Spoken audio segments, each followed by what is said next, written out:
अगर आप भी लेना चाहते हैं देश दुनिया की तमाम जानकारी तो आज ही सब्सक्राइब करें हमारे चैनल को। साथ ही नीचे दिए बेल आइकन को जरूर दबाएं ताकि हर अपडेट आप तक पहुंच सके। नमस्कार, प्रभा साक्षी के शंखध्वनि कार्यक्रम में आप सभी का स्वागत है। मैं आपके साथ अर्चना द्विवेदी। देवी माता को प्रसन्न करने वाला पर्व शारदीय नवरात्रि 17 अक्टूबर दिन शनिवार से शुरू हो रहा है और 25 अक्टूबर तक चलेगा। इस वर्ष की शारदीय नवरात्रि बहुत ही ज्यादा महत्वपूर्ण है क्योंकि इस बार पूरे 58 साल के बाद शनि मकर में और गुरु धनु राशि में रहेंगे। इससे पहले ऐसा योग वर्ष 1962 में बना था। तो आइए जानते हैं कलश स्थापना का शुभ मुहूर्त, नवरात्र के 9 दिन होने वाले माँ के अलग अलग स्वरूप, कलश स्थापना की विधि आदि की पूरी जानकारी विस्तार से। इस शारदीय नवरात्रि कलश स्थापना का शुभ मुहूर्त 17 अक्टूबर को सुबह 6:27 से शुरू होकर 10:13 तक है। इसके बाद अभिजीत मुहूर्त सुबह 11:44 से शुरू होकर 12:29 तक है। नवरात्रि में कलश की स्थापना देवी देवताओं के आवाहन से पूर्व की जाती है। कलश स्थापना करने से पहले आपको कलश को तैयार करना होगा, जिसकी संपूर्ण विधि कुछ इस प्रकार से है। सबसे पहले मिट्टी के बड़े पात्र में थोड़ी सी मिट्टी डालें और उसमें जौ डाल दें। अब इस पात्र में दोबारा थोड़ी मिट्टी डालें और फिर बीज डालें। इसके बाद सारी मिट्टी पात्र में डाल दें और थोड़ा सा जल डालें। अब कलश और उस पात्र की गर्दन पर मौली बांध दें, साथ ही तिलक लगाएं। इसके बाद कलश में गंगा जल भर दें। अब इस जल में सुपारी, इत्र, दुर्वा घास, अक्षत और एक सिक्का भी डाल दें।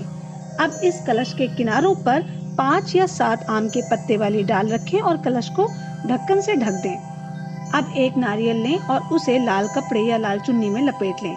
चुन्नी के साथ इसमें कुछ पैसे भी रखें। इसके बाद इस नारियल और चुन्नी को रक्षा सूत्र से बांध दें। तीनों चीजों को तैयार करने के बाद सबसे पहले जमीन को अच्छे से साफ करके उस पर पाटा डालकर उस पर मिट्टी का जौ वाला पात्र रखें। उसके ऊपर मिट्टी का कलश रखें, फिर कलश के ढक्कन पर नारियल रख दें। इस प्रकार आपकी कलश स्थापना पूरी हो चुकी है। इसके बाद सभी देवी देवताओं का आवाहन करके विधिवत नवरात्रि पूजन करें। इस कलश को आप 9 दिन तक मंदिर में ही रखे रहने दें। बस ध्यान रखें, सुबह शाम आवश्यकता अनुसार जल डालते रहें।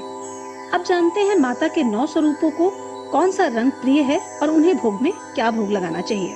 नवरात्रि के पहले दिन माँ शैलपुत्री देवी माँ के स्वरूप की पूजा होती है और माता को पीला रंग अत्यंत प्रिय है, इसलिए इस दिन पीला रंग पहनना शुभ होता है। नवरात्रि के पहले दिन माँ के चरणों में गाय का शुद्ध घी अर्पित करें। ऐसा करने से आरोग्य का आशीर्वाद मिलता है। देवी ब्रह्मचारिणी को हरा रंग अत्यंत प्रिय है, इसलिए नवरात्र के दूसरे दिन हरे रंग का वस्त्र धारण करें और माँ को शक्कर का भोग लगाकर घर के सभी सदस्यों में बांटें। इससे आयु में वृद्धि होती है। देवी चंद्रघंटा को प्रसन्न करने के लिए नवरात्रि के तीसरे दिन हल्का भूरा रंग पहने और देवी भगवती को दूध या खीर का भोग लगाएं। इसके बाद इसे ब्राह्मणों को दान कर दें। ऐसा करने से जीवन में सुख समृद्धि का वास होता है। देवी कूष्मांडा को संतरी रंग प्रिय है, इसलिए नवरात्रि के चौथे दिन संतरे रंग के कपड़े पहने। नवरात्रि के चौथे दिन माँ को मालपुए का भोग लगाएं। इसके बाद जरूरतमंदों को दान कर दें। ऐसा करने से व्यक्ति की बौद्धिक क्षमता का विकास होता है। देवी स्कंद माता को सफेद रंग अत्यंत प्रिय है, इसलिए नवरात्रि के 5वें दिन सफेद रंग के वस्त्र पहने और माँ को केले का भोग अर्पित करें। ऐसा करने से जातक निरोगी रहता है। नवरात्रि के 6वें दिन देवी कात्यायनी माँ की पूजा होती है और देवी माँ के इस स्वरूप को लाल रंग अत्यंत प्रिय है, इसलिए इस दिन माँ की पूजा करते समय लाल रंग का वस्त्र पहने और माँ भगवती को शहद का भोग लगाएं। मान्यता है कि ऐसा करने से आकर्षण भाव में वृद्धि होती है। नवरात्रि के 7वें दिन देवी कालरात्रि माँ की पूजा होती है और माँ भगवती के स्वरूप को नीला रंग अत्यंत प्रिय है, इसलिए नवरात्रि के 7वें दिन नीले रंग के वस्त्र पहनकर माँ की पूजा अर्चना की जानी चाहिए। कालरात्रि माँ को गुड़ का भोग लगाएं। इसके बाद यह भोग निराश्रित और दिव्यांगों को बांट दें। ऐसा करने से देवी माँ प्रसन्न होती हैं और ऐश्वर्य वैभव की प्राप्ति होती है। नवरात्रि के 8वें दिन माता भगवती को नारियल का भोग लगाकर वह नारियल दान कर दें। मान्यता है कि ऐसा करने से संतान संबंधी सभी परेशानियों से राहत मिलती है। देवी महागौरी की पूजा करते समय गुलाबी रंग पहनना शुभ माना जाता है। अष्टमी की पूजा और कन्या भोज करवाते समय इसी रंग को पहने।